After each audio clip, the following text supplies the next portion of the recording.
Pero en Santiago se caló la En Santiago, el golf es un deporte de riesgo. Se te cae la cobra en Santiago, o llevan a la casa no te lo matan. En Santiago, que justo a Santiago a la pared. Vale, ya está. Ya está.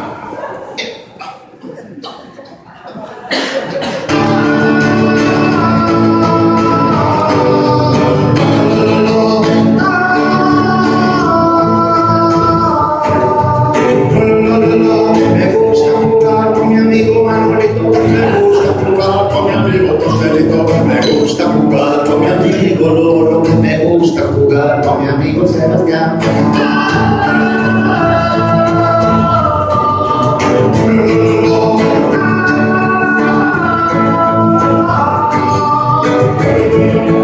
Cerca de mi casa hay un solar donde no puedo ir a jugar, porque a las niñas del lugar está por ver que no sabe setar y no se detienen y solo nos molestan, les meten la mano en las piernas.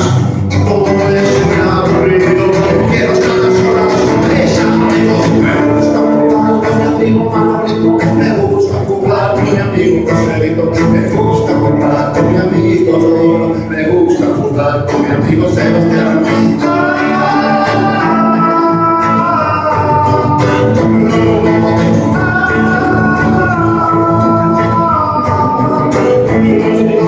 Que bien me lo paso en el salón de mi casa con mis amigos de la oficina. Nos ponemos a jugar a las cajas y mi mujer cierra la cortina, se está callada y no lo estropea y nos trae las cervezas.